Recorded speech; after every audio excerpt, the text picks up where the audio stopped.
Assalamualaikum warahmatullahi wabarakatuh. Perkenalkan, nama saya Muhammad Zaki Akbar. Saya dari kelas 03 SMJP 021 Universitas Pamulang. Saya akan menjelaskan mengenai mata kuliah sumber daya manusia.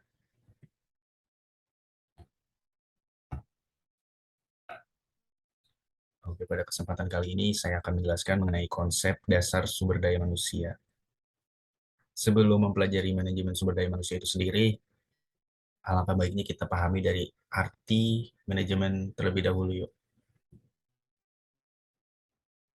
Oke, pengertian manajemen. Manajemen merupakan ilmu dan seni yang mengatur proses pemanfaatan sumber daya manusia dan sumber daya lainnya secara efektif dan efisien guna mencapai suatu tujuan tertentu. Kemudian, apakah manajemen memiliki unsur-unsur? Yang pertama, unsur dari manajemen itu man atau manusia. Manusia merupakan unsur yang krusial, terutama dalam memajukan perusahaan. Setiap perusahaan pasti memerlukan sumber daya manusia yang unggul agar target tercapai. Manajemen dalam bidang manusia mencakup semua hal yang bisa mendatangkan kemajuan suatu usaha. Berdasarkan ensiklopedia Britannica, manusia dibutuhkan untuk melakukan pengoperasian sehingga memiliki peran yang penting. Setiap orang juga punya sifat dan karakter yang beragam, sehingga manajemen ini menjadi diperlukan untuk mendapatkan hasil yang optimal. Dengan manajemen manusia, membuat sumber daya manusia yang ada dapat menyalurkan idenya dengan baik, sehingga perusahaan menjadi lebih maju tentunya. Selain itu, pengaturan manusia di lingkungan kerja bisa menghasilkan tempat yang nyaman dan juga kondusif, dikarenakan semua hal memiliki tugasnya masing-masing. Yang kedua, dari unsur manajemen itu ada money atau uang. Uang merupakan suatu hal yang penting dan perlu dilakukan dalam manajemen. Uang merupakan unsur yang menjadi landasan dari setiap aktivitas yang dijalankan. Oleh sebab itu, pengaturannya perlu dilakukan dengan baik agar dapat menghasilkan pengeluaran yang efektif dan juga efisien. Unsur yang ketiga, ada material atau bahan. Bahan ini merupakan unsur yang mendukung kegiatan. Pemilihan bahan atau material ini juga perlu dipikirkan dengan bijak agar tidak ada material yang tersisa atau diperlukan. Selain itu, manajemen material diperlukan agar bisa memilih bahan yang tepat dan berkualitas dengan harga yang terjangkau.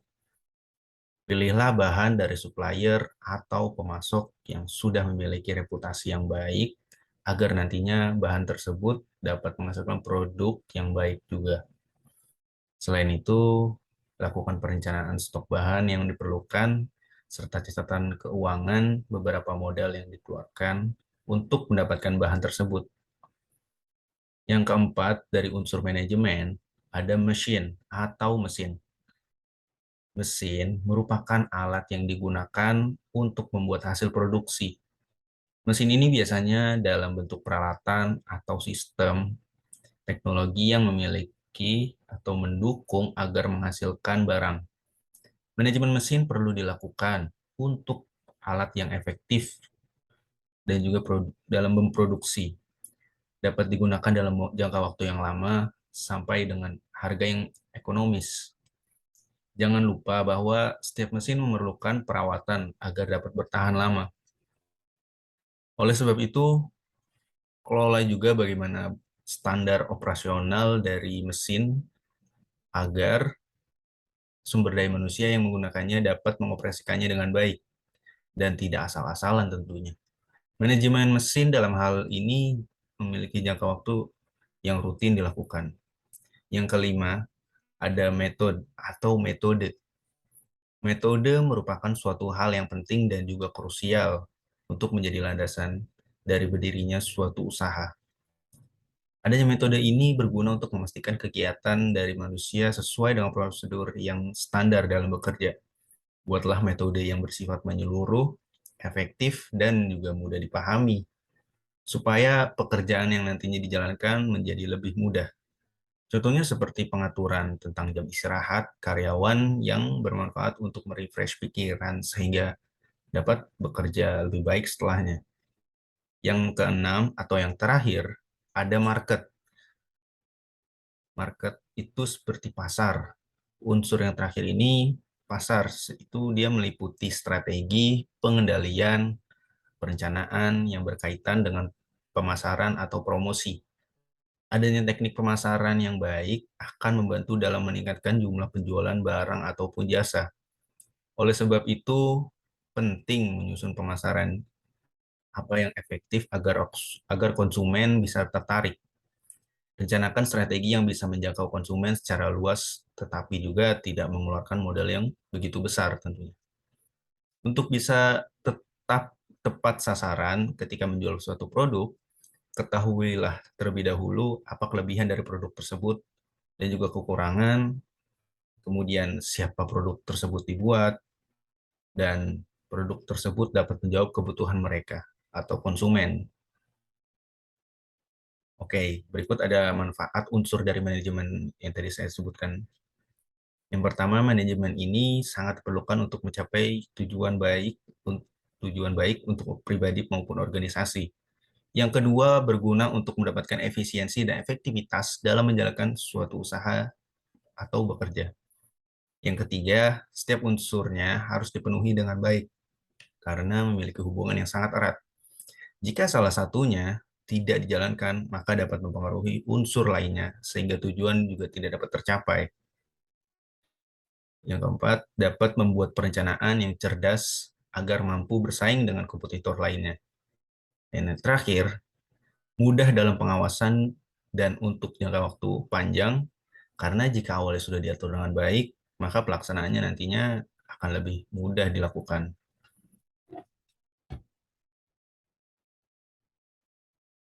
Pengertian dari sumber daya manusia itu sendiri adalah faktor yang sangat-sangat sentral. Apapun bentuk tujuannya, organisasi dibuat berdasarkan berbagai visi untuk pendidikan manusia. Seberapa penting sih sumber daya manusia itu? Oke. Sumber daya manusia itu sangat penting dalam organisasi. Maka setiap organisasi harus mendapatkan tenaga kerja yang berkualitas dan produktif untuk menjalankan organisasi. Berikut ada fungsi-fungsi manajemen sumber daya manusia. Yang pertama, ada planning atau perencanaan, yang kedua organizing atau pengorganisasian, yang ketiga ada actuating atau pergerakan, dan yang terakhir ada controlling atau pengawasan.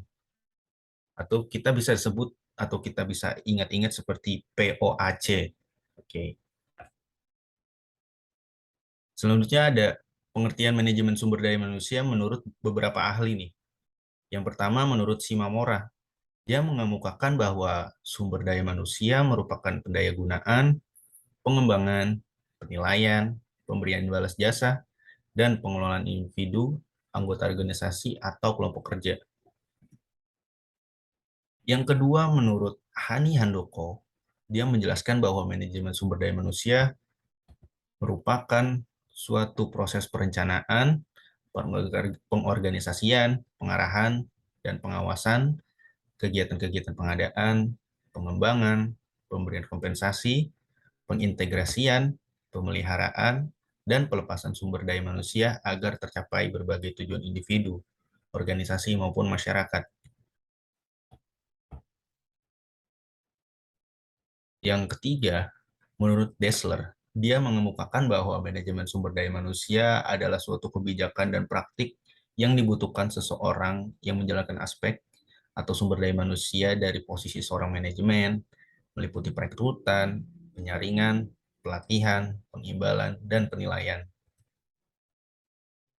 Berikut ada tujuan manajemen sumber daya manusia. Yang pertama itu memberi pertimbangan manajemen dalam membuat kebijakan sumber daya manusia untuk memastikan bahwa organisasi memiliki pekerja yang bermotivasi dan berkinerja tinggi, memiliki pekerja yang selalu siap mengatasi perubahan dan memenuhi kewajiban pekerjaan secara legal. Yang kedua, mengimplementasikan dan menjaga sebuah semua kebijakan dan prosedur sumber daya manusia yang memungkinkan organisasi mampu mencapai tujuannya. Yang ketiga, membantu dalam pengembangan arah keseluruhan organisasi dan strategi, khususnya berkaitan dengan implikasi sumber daya manusia itu sendiri. Yang keempat, memberi dukungan dan kondisi yang akan membantu manajer lini mencapai tujuannya. Yang kelima, menangani berbagai krisis dan situasi sulit dalam hubungan antar pekerja untuk meyakinkan bahwa mereka tidak menghambat organisasi dalam mencapai tujuannya. Yang keenam, yang ketujuh, menyediakan media komunikasi antar pekerja dan manajemen organisasi. Yang terakhir, bertindak sebagai pemelihara standar organisasional dan nilai dalam manajemen sumber daya manusia. Berikut ada kunci untuk meningkatkan kinerja organisasi. Yang pertama itu produktivitas. Produktivitas itu dapat diukur dari jumlah output per tenaga kerja, peningkatan seperti peningkatan tanpa henti pada produktivitas telah menjadi kompetisi global. Produktivitas tenaga kerja di sebuah organisasi sangat amat dipengaruhi oleh perusahaan, program, dan sistem manajemen. Yang kedua, dari kunci meningkatkan kinerja organisasi, ada namanya kualitas. Kualitas dari suatu barang atau jasa sangat amat sangat mempengaruhi kesuksesan jangka waktu panjang suatu organisasi. Yang terakhir ada pelayanan. Manajemen sumber daya manusia harus disertakan pada saat perencanaan proses tersebut. Pemecahan masalah harus melibatkan semua karyawan, tidak hanya manajer, karena seringkali membutuhkan perubahan pada budaya perusahaan, gaya pimpinan, dan kebijakan. Jadi kesimpulan yang bisa saya berikan kali ini, itulah beberapa pengertian mengenai manajemen sumber daya manusia yang perlu dipahami dengan baik. Setiap unsur-unsur saling terkait atau saling berkaitan, sehingga seluruhnya perlu dilakukan agar bisa memanage semua usaha dengan mudah. Oke, terima kasih buat perhatiannya. Sekian dari presentasi saya. Jangan lupa like, comment, and subscribe.